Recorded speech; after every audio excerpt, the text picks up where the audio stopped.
Today is Friday, July 12th. We'll tell you how President Biden defended himself and his campaign at a closely watched news conference after an embarrassing moment earlier at the NATO summit.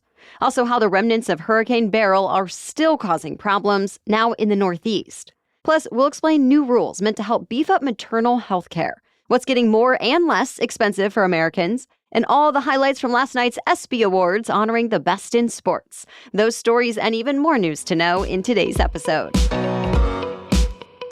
Welcome to The Newsworthy. All the day's news in around 10 minutes. Fast, fair, fun, and on the go. I'm Erica Mandy. Thanks so much for being here. You ready? Let's do this. Some are calling it the most high-stakes news conference of President Biden's political career. The president spoke on the sidelines of the NATO summit for about an hour last night. It was his first solo news conference in 8 months, and it was unscripted on live TV. Both his critics and his allies have been demanding Biden answer questions in that format, as many are concerned about his ability to run a winning campaign and possibly serve as president for another 4 years.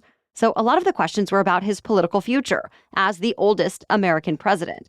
For example, someone asked how history might regard him if he lost to former President Trump in November.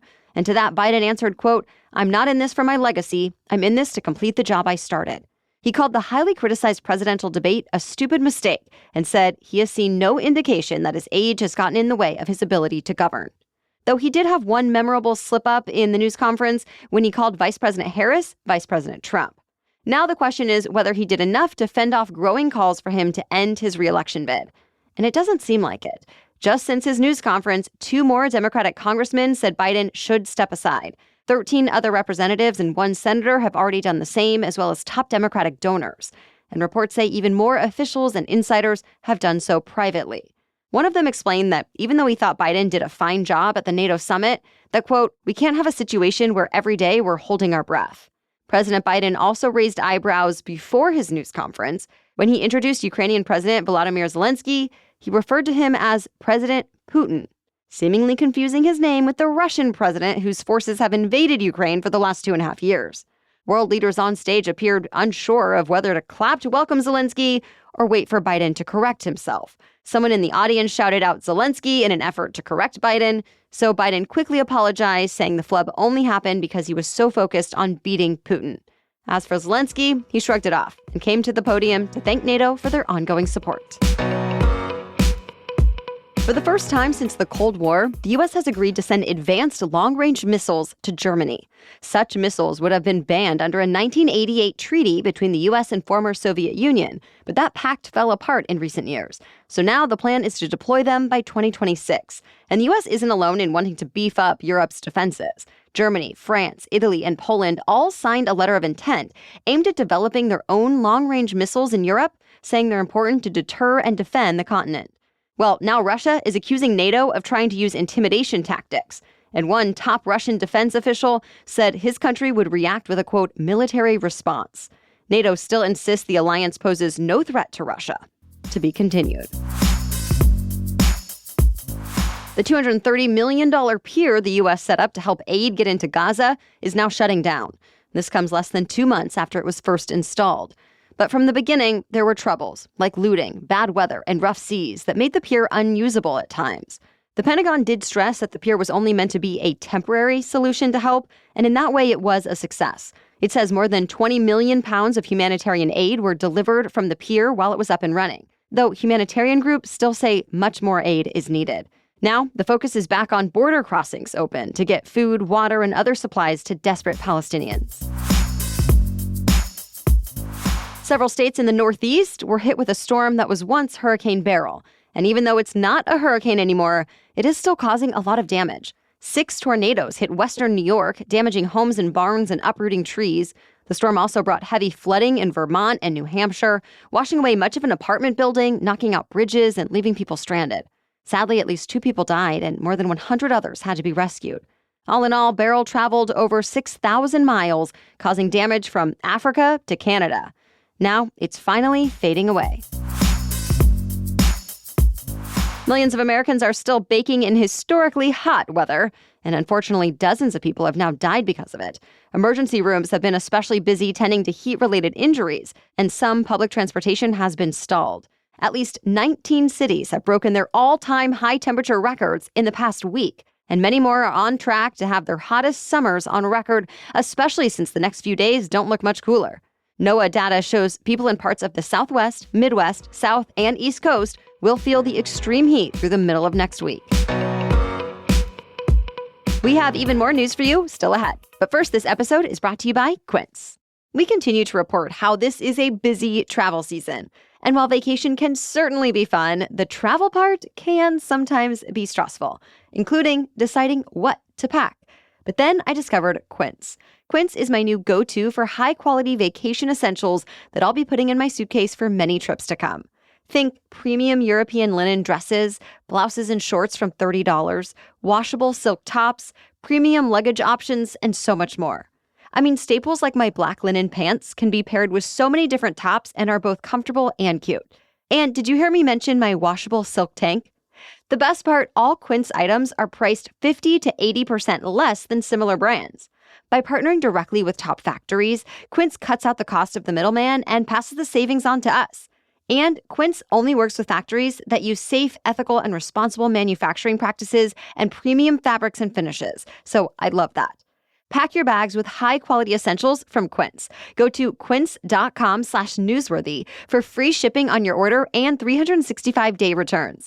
That's QUINCE, quince.com/newsworthy to get free shipping and 365-day returns. Quince.com/newsworthy. Now back to the news. Inflation seems to be cooling even more. The Consumer Price Index showed the yearly inflation rate is now down to 3%. Last month, it was 3.3%, so things just keep moving in the right direction. Prices have decreased for gas, new and used cars, travel, and more. Even housing costs, which have been a sticking point for a while, have started to go down. These days, the biggest inflation hotspot is now insurance costs. Still, with most of the report being good news, there are now even greater hopes the Federal Reserve will cut rates soon, making borrowing money less expensive too. The federal government is looking to crack down on a growing crisis, the maternal death rate. The U.S. continues to have a higher rate of women dying in pregnancy, childbirth, or postpartum as compared to other high-income countries. And for American Black women, the rate is much higher. So this week, the Centers for Medicare and Medicaid Services proposed the first ever federal maternal health and safety requirements for hospitals. Under these rules, hospitals would have to keep basic resuscitation equipment in labor and delivery rooms, document maternal health training for staff, and have written policies for transferring patients to other hospitals. Any hospital that does not follow these standards could eventually be cut out of Medicare and Medicaid programs. CMS says the industry will have to pay nearly $4.5 billion over the next 10 years to implement this policy. But some hospitals and their advocacy groups say the new conditions are unnecessary. For example, the American Hospital Association says most maternal deaths happen outside of hospitals anyway. And now there's some fear they could scare more hospitals from providing maternal services in the first place. For now, the new requirements are in a public comment period before they can go into effect. Marathon Oil will have to pay a record-breaking fine for oil and gas pollution. The fine is $64.5 million, and it comes on top of a $177 million investment to lower pollution in the future. The EPA and Justice Department accused Marathon of violating Clean Air Act requirements at dozens of facilities, including those on an Indian reservation in North Dakota.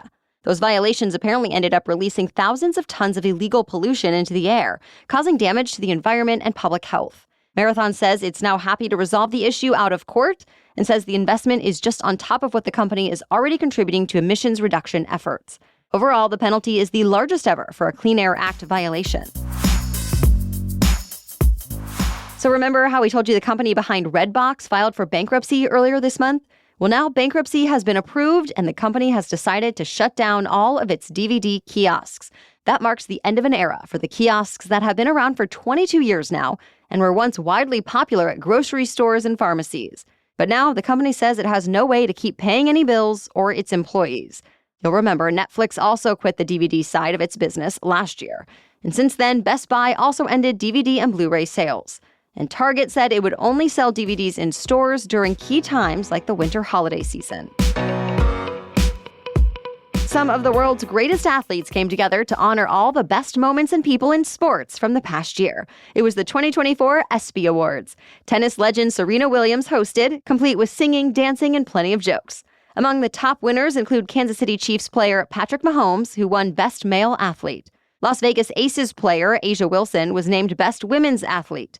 And Best Team went to South Carolina women's basketball, who had an undefeated season and won the national championship. The night also included some moments meant to inspire and pull at the heartstrings. Legendary college football coach Nick Saban was given the Icon Award. And Prince Harry won the Pat Tillman Award for Service for creating the Invictus Games. That's the sporting event for service members and veterans who have gotten hurt or sick on the job. The most emotional moment of the night came from former NFL safety Steve Gleason, who accepted the Arthur Ashe Award for courage. He's known for an iconic blocked punt in the New Orleans Saints' first home game back after Hurricane Katrina. But he was diagnosed with ALS in 2011 and was given only 3 years to live. Now he's still with us in a wheelchair, advocating for people like him who are dealing with ALS. The night did have an odd ending, though, since the show was abruptly cut off during the final award, and it's not clear why. The full ESPYs are now available on demand. That's it for the main news today, so now it's time for Feel Good Friday, when we bring you one extra feel-good or positive news story before the weekend. But first, this episode is sponsored by BetterHelp. We've all heard the saying, comparison is the thief of joy, right? But with social media, it can be hard not to compare when everyone's posting the highlights of their lives. Whether it's on social media or in real life, if you've ever found yourself wishing your life looked like someone else's, therapy can help you focus on what you want instead of what others have, so you can actually start living your best life. In fact, whatever mindset shift I need in any given moment, therapy has given me the strategies to first recognize what's actually going on and then respond to it in the best way for that moment. If you're thinking of starting therapy, BetterHelp is a great place to start. It's online, so it's convenient and flexible, and it makes it really simple to switch therapists if you need, so you can find the best match for you, no awkward conversations required, and no additional charge. So stop comparing and start focusing with BetterHelp. Visit betterhelp.com/newsworthy today to get 10% off your first month. That's BetterHelp, HELP.com/newsworthy. Okay, now back to Feel Good Friday. So this started as a joke, but now one Minneapolis neighborhood is drawing big crowds for a cat tour. John Edwards first did the walk on his own, just admiring the many cats who lived in the area and would peek out of the windows. Then he invited people to walk around with him. And soon, this idea caught on. So it's now an annual thing. This year, people in the area registered their pets and dozens were on display. And hundreds of people showed up, some wearing official cat tour merchandise, others with signs saying, "Show us your cats." Many cats can just be seen from the inside, but others come out to mingle. The large group blocks traffic, but drivers have told news outlets they don't mind, that they like how this event is bringing people together. Edwards says the main goal is community building, but it goes beyond the community. Some people even travel from out of town and even out of state to attend. The 2025 Cat Tour is already scheduled for next June. All right, which is better, real or artificial grass? Is turf really toxic? We're discussing it all in tomorrow's special edition Saturday episode, so be sure to join us then. And of course, we'll be back on Monday with the next news roundup with all the news you need to know to start the week. For now, thank you so much for listening and have a great weekend.